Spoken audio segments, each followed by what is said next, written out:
Sam Bankman-Fried should spend 40-50 years in prison, DOJ says. The U.S. government also recommended an $11 billion fine and forfeiture. U.S. prosecutors urged a federal judge to sentence Sam Bankman-Fried to 40-50 years in prison and $11 billion in fines and forfeiture. The former CEO of the FTX crypto exchange was convicted on 7 different counts of fraud and conspiracy in November. U.S. prosecutors recommended that a federal judge sentence FTX founder and former CEO Sam Bankman-Fried to 40-50 years in prison for his conviction on fraud and conspiracy charges tied to the collapse of what was once one of the world's largest crypto exchanges. Bankman-Fried lied to investors, shared fake documents, and pumped millions of dollars in illegal donations into our political system, adding that a sentence of 40 to 50 years is necessary, alongside a recommended penalty north of $11 billion in forfeiture, the Department of Justice's Southern District of New York office wrote in a sentencing memo filed Friday. Bankman-Fried is deserving of a severe sanction proportionate to his role in this historic fraud, the prosecutor said. The government urges the court to impose a sentence that underscores the remarkably serious nature of the harm to thousands of victims, prevents the defendant from ever again committing fraud, and sends a powerful signal to others who might be tempted to engage in financial misconduct that the consequences will be severe. Read all of CoinDesk's coverage on the Sam Bankman-Fried trial here. Prosecutors called their request for a $11 billion judgment a particularly conservative sum and noted that more than $1 billion had already been seized. Government efforts to claw back some of Bankman-Fried's money targeted the political contributions he and other FTX executives made in the U.S. elections 2 years ago, which prosecutors said they believed to be the largest ever campaign finance offense. The document noted 251 candidates had so far returned more than $3 million.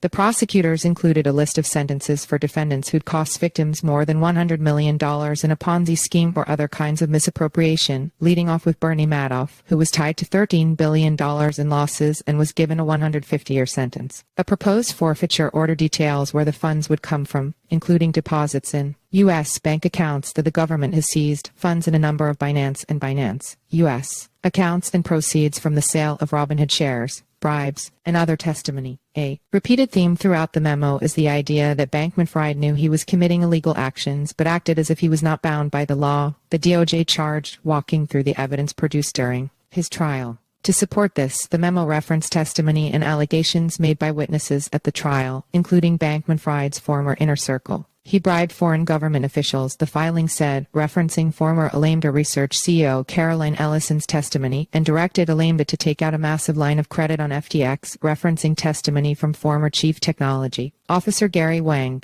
Bankman-Fried was convicted on 7 different counts of fraud and conspiracy last November after a month-long trial tied to the operation and collapse of FTX and Alameda Research, 2 companies he founded. He's scheduled to be sentenced on March 28. His defense team urged a 6-year sentence in a memo last month, which the prosecution called woefully inadequate in Friday's filing. In Friday's memo, prosecutors took aim at the defense team's argument that FTX creditors are likely to recover a majority of their funds, saying Bankman-Fried did not assist with these recoveries and his efforts in many respects have been counterproductive. Supporting documents. Like the defense team, prosecutors included a number of exhibits to support their argument. Unlike the defense team, which mainly provided character references, the DOJ published direct messages sent to Bankman-Fried by FTX customers and selected Google documents. One of them, which appears to have been written after FTX filed for bankruptcy, includes a list of options for how Bankman-Fried could address the bankruptcy situation. The options range from blaming the attorneys, appearing on former Fox News host Tucker Carlson's show and coming out as a Republican, or being interviewed by Michael Lewis, who published a book about him a year later, to sharing a letter with employees and tweeting a thread about his depression medication.